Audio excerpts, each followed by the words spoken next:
राजस्थान में RAS परीक्षा 2013 में पेपर लीक हुआ। दिनांक 11/7/2014 को परीक्षा निरस्त की गई। कांस्टेबल भर्ती परीक्षा 2018 11/3/2018 परीक्षा निरस्त की गई। कनिष्ठ लेखाकार भर्ती परीक्षा 2013 2/8/2015 दिनांक 3/6/2016 को परीक्षा निरस्त की गई।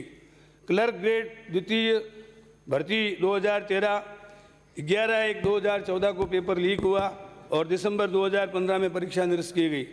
जेल प्रहरी भर्ती परीक्षा 2016 ये 24/1/2016 को पेपर लीक हुआ और परीक्षा निरस्त की गई। ये सब आपके कार्यकाल की परीक्षाओं। ये एक विपक्षी नेता महोदय गैंग बन गया है। आपको याद होगा, मैं शिक्षा मंत्री 98 से 2003 में था, तो एक 8वीं कक्षा का पेपर लीक हो गया था और माननीय विपक्षी नेता महोदय भैरव सिंह जी शेखावत उस वक्त थे। उन्होंने मेरे इस्तीफे की मांग की। मैं इस्तीफा मेरे मुख्यमंत्री जी को दे के आया था। फिर बाद में उन्होंने ही कहा इस कानून को कठोर बनाओ और तुम बना सकते हो। मैंने इसी विधानसभा से उस समय जो सजा के प्रावधान थे वो बढ़ाए थे और उसको थोड़ा सख्त बनाया, लेकिन अब उसको और सख्त बनाने की आवश्यकता है। इसलिए हमारे माननीय मुख्यमंत्री जी ने विजय कुमार जी व्यास की अध्यक्षता में 3 सदस्यीय कमेटी बनाई है।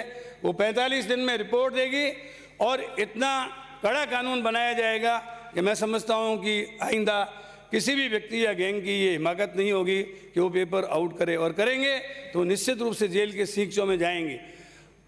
माननीय मुख्यमंत्री जी ने उसी कैबिनेट में 30,000 पद बढ़ाकर राजस्थान के बेरोजगार लोगों को सौगात दी। 30,000 पद सभापति महोदय बढ़ाए, तो कुल मिलाकर 15,000 तो L1 में एक तरह से सेलेक्ट हो जाएंगे और बाकी जो 46,500 अथवा 47,000 जो भी रहेंगे वो पद बहुत जल्दी ही हम इस प्रक्रिया को, कानून को सख्त बनाकर प्रक्रिया को कंप्लीट करके जल्दी से जल्दी हमारे जितने भी बेरोजगार लोग हैं उन बेरोजगार लोगों को रोजगार देने में कोई कोर कसर नहीं रखेंगे। अब कुछ माननीय सदस्यों ने कहा कि आपने प्राइवेट संस्था के लोगों को इनको क्यों लगाया।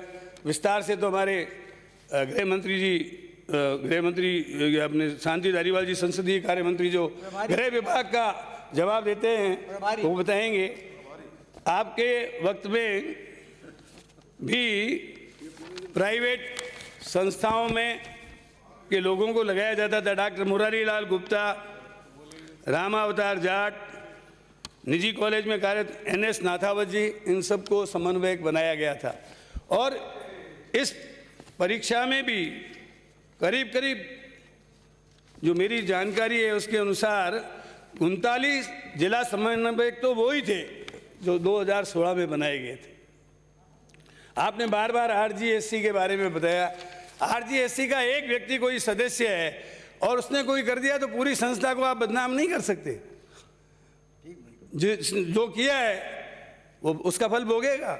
और SOG जो है बिल्कुल निष्पक्षता से जांच कर रही है।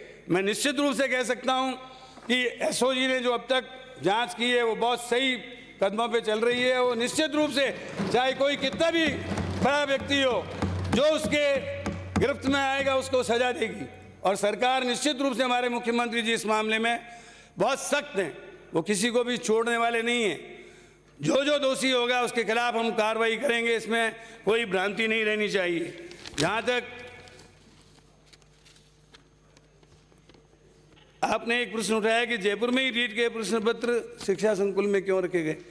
जहाँ जहाँ ट्रेजरी में जगह नहीं थी वहाँ जिला स्तर पर जो समिति बनी हुई थी उसके अनुमोदन के उपरांत ही Shri Mahesh senior secondary school Jodhpur, Sikar Kalyan secondary school Sikar, Dholpur राजकीय पॉलिटेक्निक कॉलेज धौलपुर, शिक्षा संकुल Jaipur, JP Janu senior secondary school Jhunjhunu में जिला स्तरीय समिति जो बनी हुई थी उसके अनुमोदन के बाद इन जगहों पे पेपर रखे गए थे। जहाँ तक आपने माननीय सदस्यों ने, चूरू से आने वाले माननीय सदस्य ने कहा था कि 26 लाख लोग अभ्यर्थी परीक्षा में सम्मिलित हुए। आप सुधार लें, 20,52,733 अभ्यर्थियों ने इम्तिहान दिया। जहाँ तक आमेर से आने वाले माननीय सदस्य ने बताया कि आपने अब तक 67,249 लोगों को रोज़गार दिया है। माननीय सदस्य आप करेक्ट कर लें, लगभग 1 लाख लोगों को अब तक हम 3 वर्ष में रोज़गार दे चुके हैं और 1 लाख लोगों को इन 2 वर्षों में रोज़गार देने की हमारी पूरी तैयारी है, बशर्ते कहीं कोई कोर्ट का अथवा कहीं किसी का स्टे वगैरह नहीं हो। लेकिन हमको 1 लाख लोगों को, राजस्थान में बेरोज़गार लोगों को रोज़गार देने की सभापति महोदय हमारी तैयारी है। जहाँ तक खींवसर से आने वाले माननीय सदस्य ने जो बातें उठाई, कुछ बातें तो रेलेवेंट नहीं थी। अब यहाँ रीट पे चर्चा हो रही है, विश्वविद्यालय की बात कर रहे थे। विश्वविद्यालय का कोई मकसद अभी है ही नहीं। जहाँ तक आपने 30,000 पदों के बढ़ाने की बात की, निश्चित रूप से आपका कम से कम ये तो है कि आप कई बार सत्यम परम धीमहि में विश्वास रखते हैं, सत्य को कई बार आप उसका समर्थन भी करते हैं। 30,000 पद बढ़ाकर हमने ये बता दिया है कि अभी तो 31,000 लोगों की परीक्षा हुई थी, अब लगभग 46,500 लोगों की परीक्षा होगी और उसमें राजस्थान के बेरोजगार लोगों को काम दिया जाएगा, रोजगार दिया जाएगा और अध्यापकों की रिक्तियों को भरा जाएगा। जहाँ तक आपने और जो कुछ मुद्दे रखे थे, जो मैं समझता हूँ कि हमारे शांति धारीवाल जी से संबंधित है, शांति जी देंगे, लेकिन एक बात मैं आप सदन को विश्वास में रखकर कहना चाहता हूँ कि मैं अपनी तरफ से और हमारा पूरा मंत्रिमंडल जो है माननीय मुख्यमंत्री जी के नेतृत्व में ऐसा कानून लाएगा जिससे अपराधियों के ऊपर अंकुश लगाया जा सके और आइंदा जो भी परीक्षा होगी उसको हम फुल प्रूफ सिस्टम से कराने का भरपूर प्रयास करेंगे। आपका बहुत बहुत धन्यवाद।